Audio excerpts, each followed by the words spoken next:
Very good morning, ladies and gentlemen. It's been, it's a privilege to be here on stage, and then that to introduce such a great leader of our political system. So I'll just introduce briefly without wasting much time. Mr. Manish Tiwari is a practicing lawyer in Supreme Court of India. He was a member of the Indian Parliament Lok Sabha. He was a Minister for Information Broadcasting, Government of India. Besides, he was also a member of Special Invitee to the Cabinet Committee on Economic Affairs, Cabinet Committee on Parliamentary Affairs, and Cabinet Committee on the Investments. He was also a member of numerous empowered group of ministers and group of ministers dealing with a diverse array of policy issues. He is the national spokesperson of the Indian National Congress. We all know very well. We have seen him a lot of in TVs and all. So he was a member of Parliamentary Standing Committees of External Affairs, Law and Justice and Defence. He has also served on the Parliamentary Consultative Committees of the Ministries of Defence and Law and Justice. So he has travelled widely in his professional and personal capacities and has interest in history, international and strategic affairs. So may I request Honourable Manish Tiwari ji to come onto the dais and kindly enlighten us with his speech. Welcome. Thank you. Can I speak from here? Yes, sir. Okay. If that's all right? Yeah. Yeah. Thanks.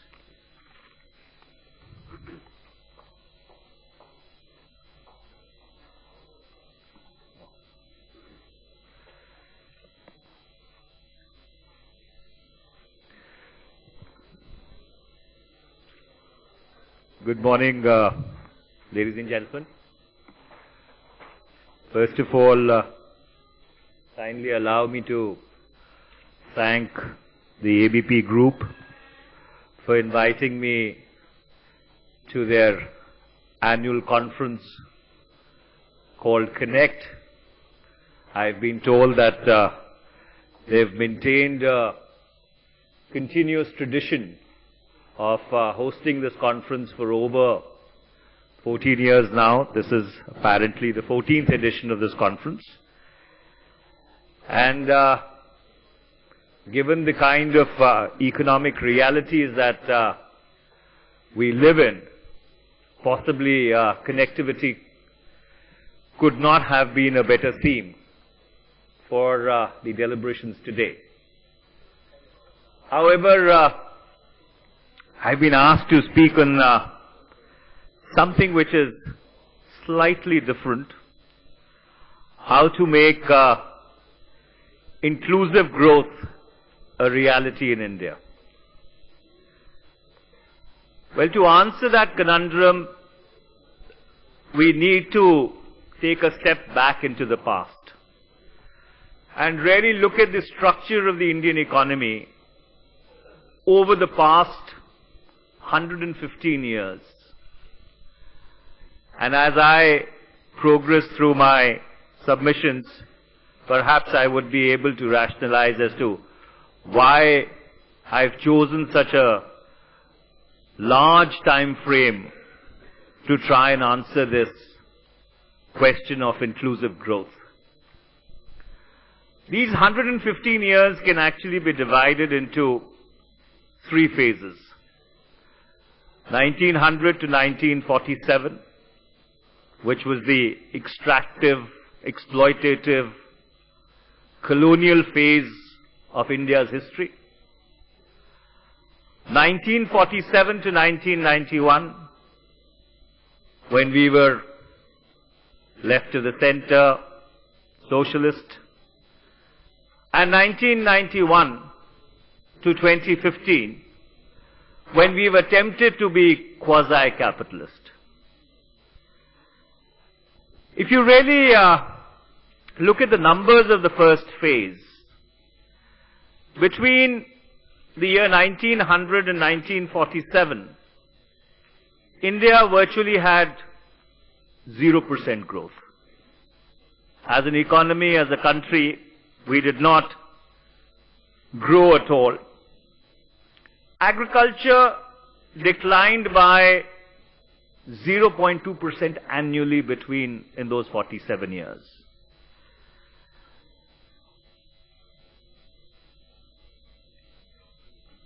Food grain production declined by about 11.4%.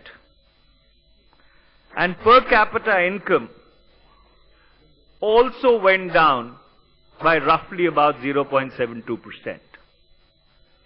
And that's why you had a situation where, especially in this part of the country, you had the very unfortunate Bengal famine, which resulted in the deaths of over 3 million people. So that was the structure of the Indian economy when we attained independence in 1947. And then what happened between 1947 and 1969 is another very interesting story, because 51 to 69 corresponds with the first 3 5-year plans that the then government put into place successively, one after the other. And during this period, the Indian economy, from a growth rate of 0%, a declining per capita income, grew by about 4.10% annually. Industry grew by about 7.11% annually. The index of industrial production actually went up threefold. There was a 70% increase in consumer goods industry, a quadrupling of intermediate goods, and a 10-fold increase in the output of capital goods. Now, a lot of people who are critical of these years of the Indian economy can say that these figures are a statistical aberration because the base was very low. But the fact is that the fundamentals of the Indian economy, the foundation of the Indian economy, was really laid in these first 18 years when the 3 5-year plans unrolled one after the other. And what did it do to the indices of human development? In 1947, the illiteracy rate was about 84%. Among women, it was 92%. The average life expectancy was 30 years. Poor died actually much younger. And therefore, during those 18 years, the indices of human development, of life expectancy, of infant mortality, education, all these started registering an exponential progress. And then, from 1969 to about 1991, the Indian economy entered a new phase. A phase where the economy was stagnant. Not that it didn't grow. In fact, annually, the Indian economy during that period, from 69 to 1991, actually grew by about 4.39%. A little more than the notorious Hindu rate of growth, which that period is usually associated with. But compared to other countries around the world, which had by that time started liberalizing their economy, had moved away from the socialist or the command economy model, our growth rates, unfortunately, were not enough to fulfill the expectations of our people. And therefore, growth from inclusive became non-inclusive.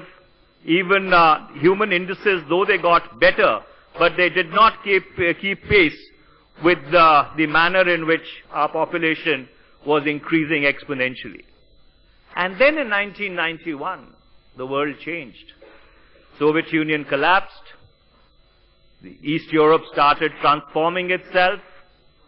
The neoliberal economic model triumphed. And India also fell in line. We started globalizing our economy. We started liberalizing. And between 1991 to 2004, the Indian economy grew at about 6% annually.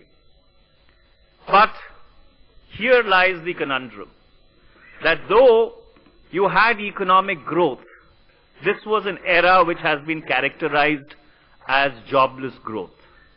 So therefore, while the GDP numbers were looking good, the bottom lines of corporates were looking good, The budgets of the government were looking good because revenue numbers were up, but the quality of human life, the gap between the rich and the poor, actually kept increasing.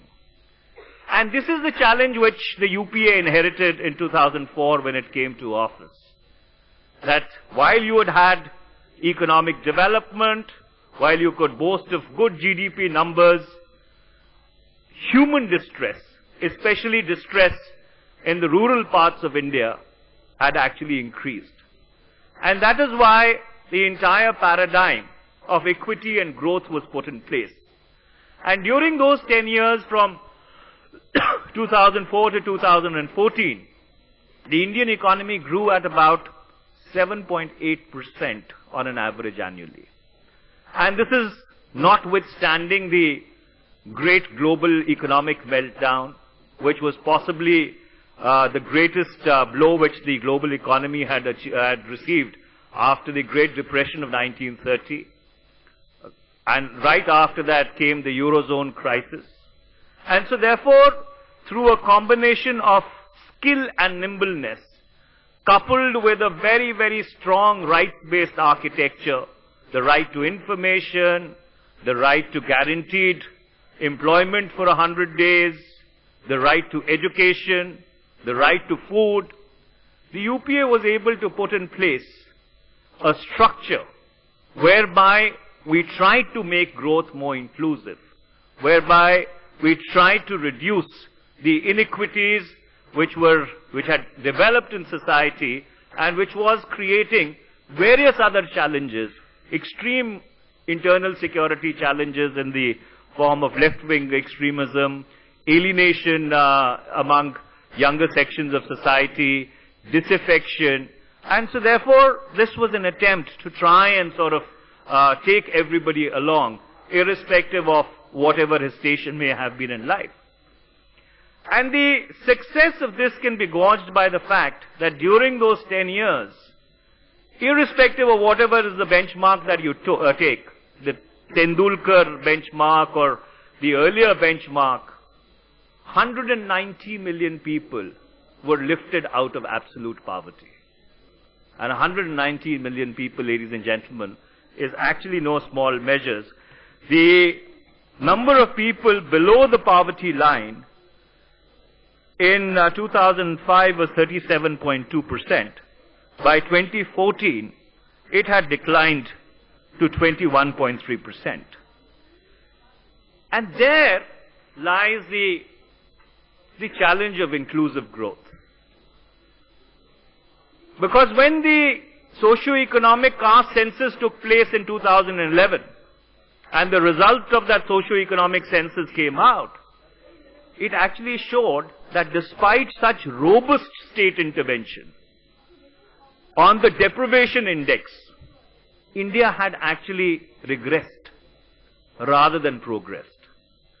So therefore, you had a very peculiar challenge in front of you, that from 1991 to 2004, you believed in the neoliberal trickle-down economy model, which produced GDP but did not produce jobs. And then from 2004 to 2014, you tried equity with growth, very robust state intervention coupled with robust economic numbers, but it didn't square up on the deprivation index. India was actually much poorer than possibly the India that we had inherited in 2004. And that's the debate which this country doesn't want to have. And this is the debate which this government does not want to have, because it's a very difficult debate. That where do we go from here? It's a ideological, political, structural debate that how do you readjust the Indian economy in order to see that more and more people are really able to participate in it. And the answer lies in transforming the fundamental mix of the Indian economy. you have 65% of the people out of 1.27 billion who are still on agriculture. Agriculture contributes 18% to 16% of your GDP. Then you have 52% of the growth coming from services, the GDP mix. And that sector in terms of employment actually does about 300 million to 400 million people if you take the entire mass of unorganized services together. And then you have manufacturing, which really accounts for a very little piece in terms of both its contribution to GDP as well as the amount of employment that it is able to generate. So the challenge is, how do you change the fundamental mix of the Indian economy? And that's where the new economy, the internet, really becomes relevant. The internet was perhaps the most audacious experiment in anarchy. And it has succeeded. It represents the largest ungoverned space on planet Earth.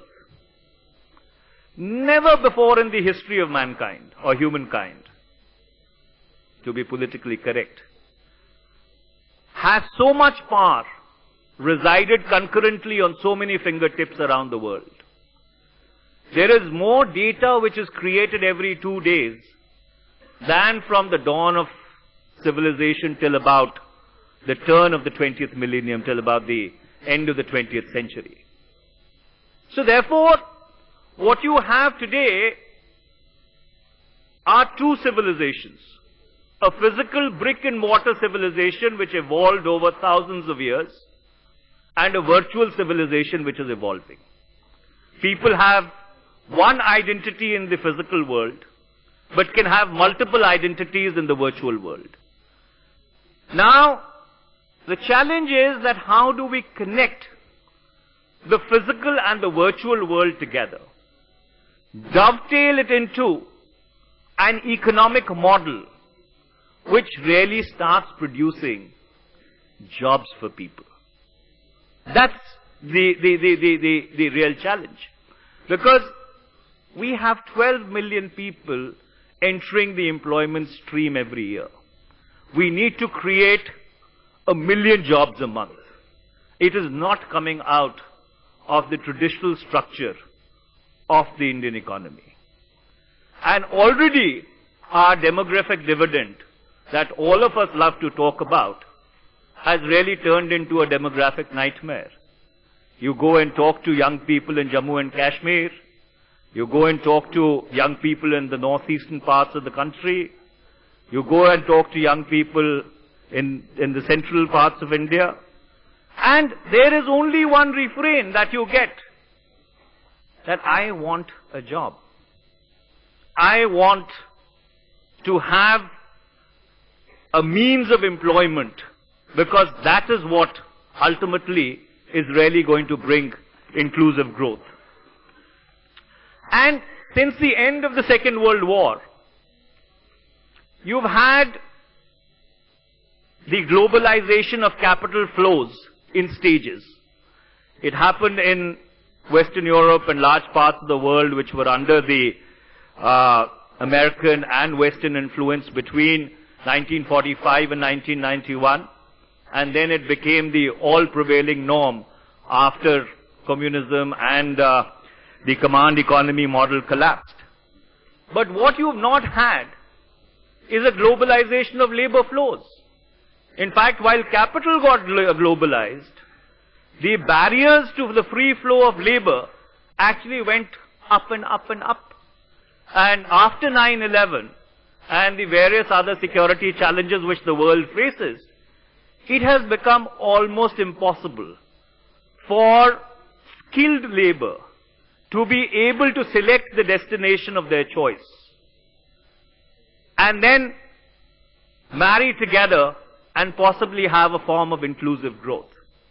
So the first thing which the Indian government needs to do is, in addition to having this very difficult debate about two economic models within the globalized, liberalized paradigm, having not really yielded the kind of results which India as a country requires, where do we go from here? Number two, is the new economy, whose levers unfortunately still lie in the developed world because the chip-making foundries or the heart of the new economy is still not in India. You know, we've really been a soft supplier of the various other facets of the new economy. In fact, during the last years of the UPA government, we did put 35,000 odd crores on the disposal of the Ministry of Communications and Information Technology to set up these foundries which could make the chip, which is really at the heart of the new economy. And number three, has the time come for a global work visa, whereby young people who have acquired a certain benchmark of skills can really travel freely across the world to find that employment or that form of employment or that job which not only gives them satisfaction in life, but more importantly can add value to both themselves, their families, and to the larger environment they work in. Because eventually and ultimately, inclusive growth is not going to come out of giving dollops to people. It does not come out of giving freebies to people. It only comes by giving them the means, equipping them with the environment which allows them to earn a dignified living. And if I was to tell you today that I have the answers to all these questions, unfortunately I do not, because I don't think anybody really has the answer. But the platform that we are on today, a connected world, can be a good starting point to start having this debate. That if we are going to really be able to look after 65% of our population which is below 35 years, as a country, where do we go from here in terms of an economic model? And that's not all. Because over the next 20 years, 2/3 of the people over 65 years of age are really going to be living in the developing economies, which today are supposed to be the engines of growth. And therefore there are going to be huge healthcare costs which are going to accompany the aging of this population. And in India, because when you start looking at the sheer numbers, 200, 300 million people, if you have to provide them health care, that itself adds up to a whole different ball game altogether. So ladies and gentlemen, while you go about your deliberations, 3.22 billion people who are now connected to the World Wide Web, the entire media canvas being transformed by the social media experience, everybody today has the right to be a broadcaster, can put out his point of view in a second into the public space. But along with that, I think for the younger people of this country, and especially for policy makers, whether they are in the private sector or they are in government, they should seriously start introspecting and reflecting that how do we turn this new economy, this connected world, into a viable economic model. Just now, there was a gentleman from one of the consulting companies who was talking to me, and he was saying that, look, we've invested a large amount of money in the digital practice, but there is nobody who has actually commissioned us to do a serious study about how this digital economy is really going to start producing real-life jobs. And there lies the challenge of inclusive growth for India. I'm sorry if I'm leaving you with more questions than answers, but I guess if we are able to kick off the debate, maybe in a year or two, we will be able to find the answer that how do we change the fundamental economic mix of India. Thank you very much. We'd like to thank Mr. Manish Tiwari, sir. Thank you so much for that very interesting address. May I request Mr. D.D. Purkayastha Managing Director and CEO, BP Private Limited, and Chairman of Infocom, to kindly come forward and present a memento to Mr. Manish Tiwari. Thank you so much, sir, for sharing your insights and your thoughts with us. Thank you so much.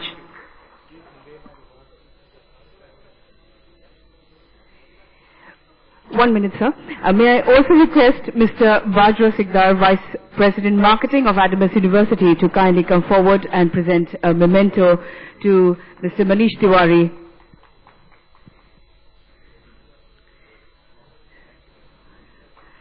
We are grateful, Mr. Manish Tiwari, sir, for being here with us. Thank you so much. Thank you, sir.